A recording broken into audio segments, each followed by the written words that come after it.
My feeling is if a woman comes to me and says, I'm thinking about taking testosterone, what should I know?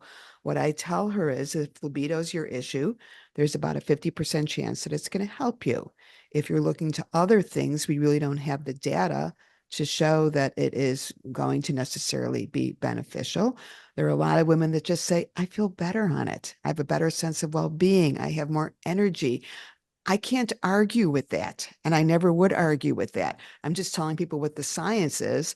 And then you're a grown up, you get to make your own decision. But you need to know how to do it safely, meaning not pellets. Pellets have all kinds of issues, including an increase in side effects such as hair growth, acne, male pattern baldness, enlargement of the clitoris, deepening of the voice. Women are not always told that.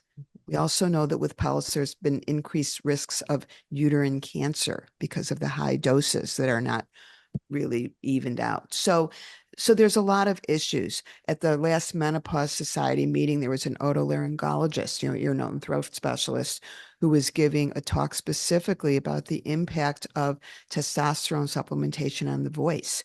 And she made the comment that even women who are on appropriate dosages of testosterone are getting lowering of the voice, which for the average woman might not be a huge deal. But if you're a professional singer or voiceover or someone who uses your voice a lot, it is a very big deal. That's not reversible. So women need to know that. Again, shared decision making. My job is to tell you everything we know and what we don't know. And then you get to decide what you want to do. Along those lines, there's this big discussion now on the preventative health benefits of HRT. And Yeah.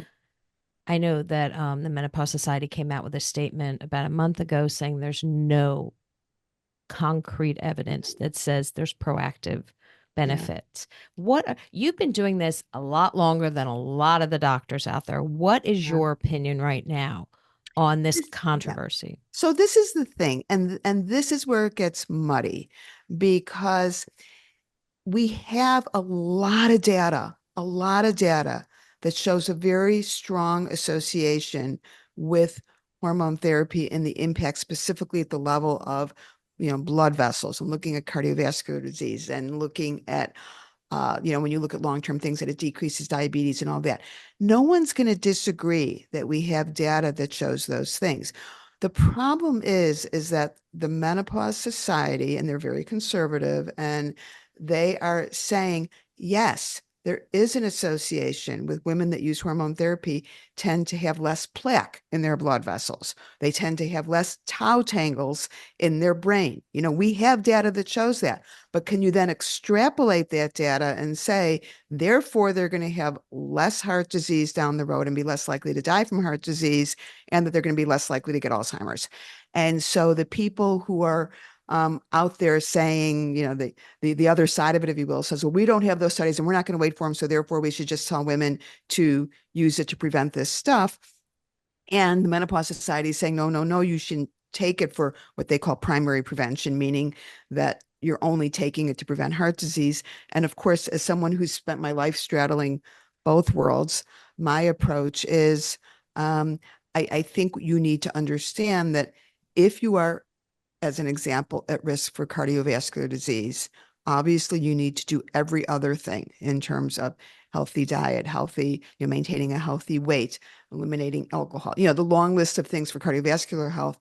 And then to say, and if you have hot flashes, bone issues, which we know hormone therapy is going to help long term, then by all means, it's also going to potentially protect you from having heart disease. The hard question is the woman who comes in and says, I have no hot flashes. My bones are amazing. I feel terrific, but everyone in my family dropped dead of cardiovascular disease in their 50s. Should I take hormone therapy? And what I would say to that woman is, we have data to suggest that it is going to be healthy for your heart and for your vessels and all of this. Right now, it is not FDA approved for that purpose. However, I am telling you what the data is, and then you decide. Again, it's the same message, but it's framed a little differently. And at the Menopause Society meeting, I was doing a panel discussion on hormone therapy with, it was me and like four other people, and they were, and then you can picture this. It's in the ballroom. There's 1,000 doctors and there are more. And we're having this discussion and we were doing Q&A from the audience. And someone said, is it okay to prescribe it just for cardiovascular disease? And Dr. Fobian, who's a friend and I adore her, and she's sitting next to me and says, absolutely not. And I'm like, oh, come on, Stephanie, let's talk about this. We know that we have Rebecca Thurston's data, which is amazing, that shows that there is this dramatic uh, decrease in cardiovascular markers and vascular changes in women who are taking estrogen. So, and strictly speaking, should we be using it for primary prevention? No, but I think we can certainly tell our patients that there's a case to be made. So, you know, I don't know. Is that a confusing message to give? I don't think so. No. I think it's really just, again, my mantra isn't on every single web and everything I've ever done. It says, give women good information and they can make good choices for themselves. And to say, that's what the story is. That's where we are, and I think, are we going to have that kind of what they call longitudinal data where you take 10,000 women and give half of them hormone therapy and the other half you don't, and then look and see where they are 20 years later? It's not going to happen. It's too expensive. It's going to take too long. And even when we look at, I don't know if you're familiar with the SWAN study, the SWAN data, that's where we get most of this data from that talks about these associations. But that's observational, meaning they're not manipulating these women. They're not putting half of them on hormones and half of them not. They're just looking to see what happens to people who are taking hormones and not. It's great data, but it's a different kind of data. And, people always talk about the WHI being a bad study. The WHI was an outstanding study. It was a beautifully designed study. It just asked the wrong question. The question it asked was, what happens if you give women over the age of 60 an oral estrogen and a synthetic progesterone?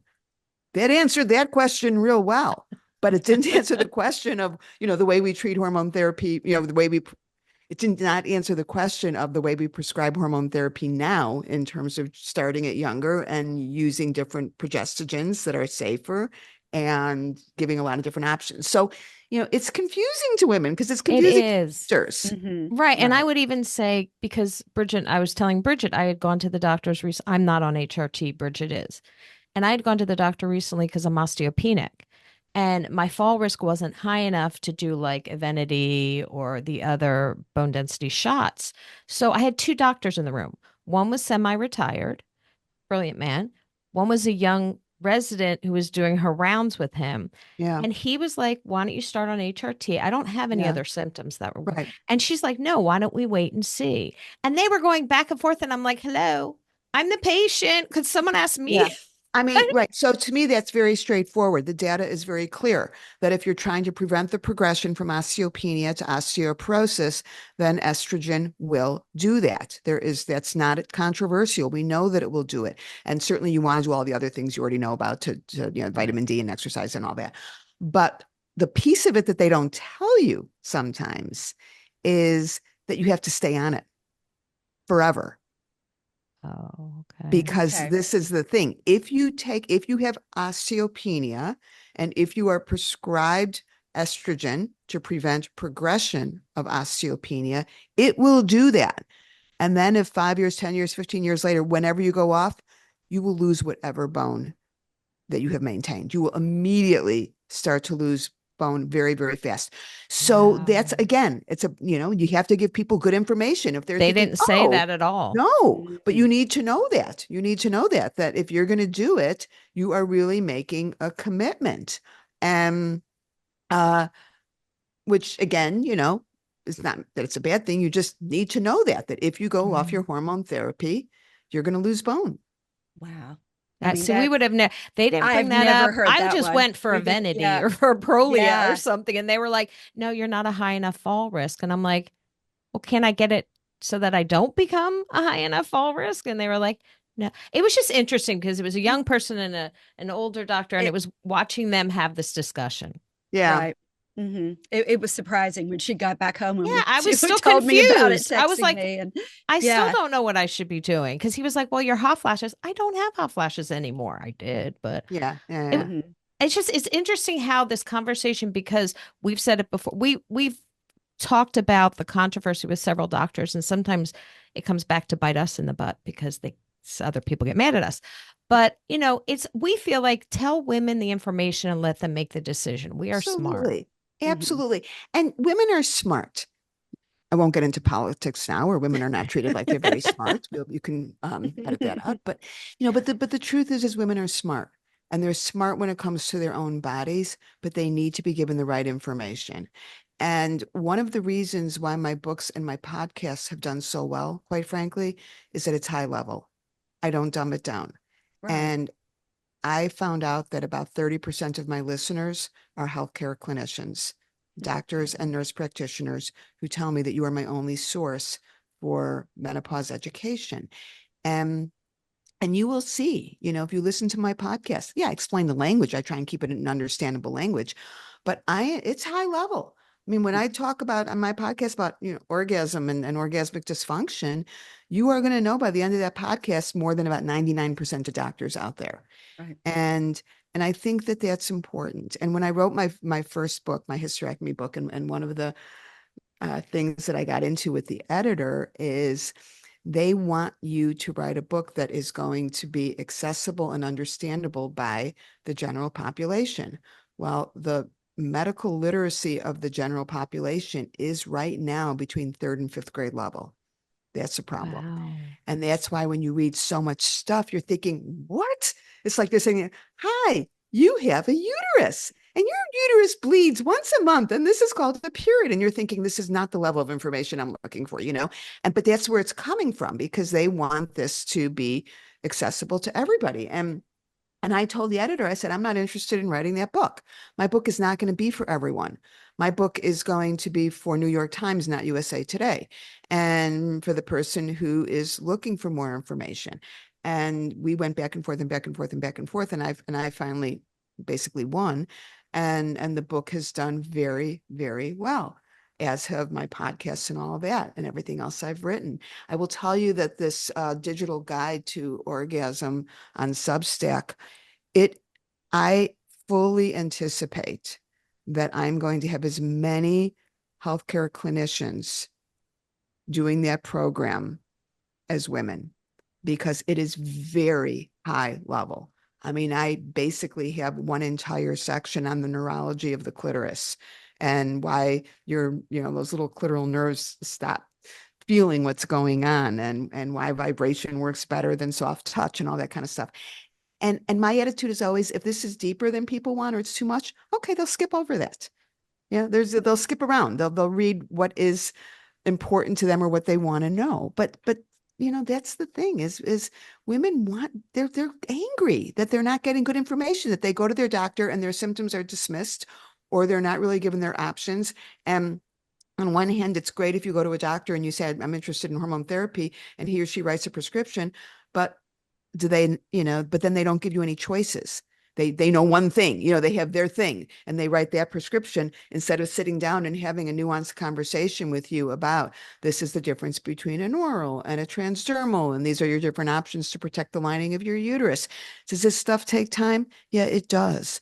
And that's why people really need to see a menopause expert, which is frustrating because we know that women, even if they like their doctor may not be a menopause expert. If you live in LA, Chicago, or New York, you probably can find someone and hope that they're not concierge and don't have a 6-month wait list. And but if you're out there in the rest of the world, you're kind of stuck. You're really stuck. I work with MIDI. Did you know that? I'm the Yes. I medical did. Yeah. director of I do all their We love educational MIDI. work. Yeah. We do, Mhm. well, obviously I'm with them. And what people don't understand about MIDI is that it's not telehealth in terms of selling drugs. It's healthcare. It's no different than going to a doctor's office, except you do it from your kitchen and you're not getting an exam, but you are meeting with a very, very well-informed, educated menopause expert who will sit there and go through all the kinds of things that we've been talking about so that you can make an informed decision. And they are covered by insurance. This isn't concierge medicine. So I think that's the kind of thing that's really critically important in terms of women getting the information we needed, because we've spent really this whole time talking about the fact that it can be confusing, that women are given mixed messages. How are they supposed to know who's right, who's not right? And at the end of the day, how are they supposed to make a decision about what they want to do for themselves? And it really comes down to having someone guide you along the way, because it's unfair. It's unfair to expect women to figure this out on their own. It took me 30 years of practice, 4 years of medical school, 4 years of residency, and really the last 15 years of doing very high level menopause care to be able to sit down and really guide someone through all of their options and their best decision. A woman's not going to be able to figure that out from going to Dr. Google or TikTok. Right. Nor do they want to. I'm not saying that, but they get stuck. They get stuck. Right. But that's, again, when people say, why do you do the stuff you do? That's why I do it. All my books are like that. And this new digital program is going to be, it's going to be fun. I mean, it's not going to be boring. It's, it's just going to be You're plenty of not fun. boring. I mean, Well, I I love promise you, it you will are not be not boring. It will It's not be not. boring. Yeah. One of the advantages of doing this as opposed to writing a book is when I'm writing another big book right now that is going to be published probably in about a year and a half, 2 years. And I have an editor. They tell you, they take out what I consider to be the fun stuff or the funny stuff, and they're like, oh, no, no, no, no, you can't say that. But when it's my own thing, when it's my own digital guide that I do all the writing, there's no one who's shaking their finger at me and saying, no, you can't do that. So I can do whatever I want. So it'll be fun. Oh, that's what I like. That's what I like. One of the reasons I love your podcast so much is the way you say. I'll never forget the one with the vestibule talking about the. Oh, it doesn't matter how nice the room is if you can't get through the door. Yes, I love that. Yeah. But Yeah, but look, this stuff doesn't need to be boring. It's right. actually pretty interesting. It's about how you frame it. And I did not start off wanting to go to medical school. I was an English major and dance, but I was English and dance. I was going to be a writer. I thought I would be a journalist. I applied to medical school for reasons that are unimportant. I didn't think I would get in, and then I did. But I always intended to be a writer, to be a journalist, and that's what I have fun doing. So that's been the fun of my podcasts and of this new project that I'm doing, is I get to be me instead of Yeah. someone's version of what they want me to be. So it's kind of fun. And I'm going to have a lot of in this digital guide to orgasm and menopause. I'm going to have all kinds of town halls and panel discussions and excerpts. So it's not just going to be written stuff. There's going to be videos, there's going to be discussions, and there's also going to be the opportunity for people to sign up for Zoom question and answer so they can really interact with me. And that's actually one of the things that I love doing my podcast. One of the things that's frustrating is no one talks to me.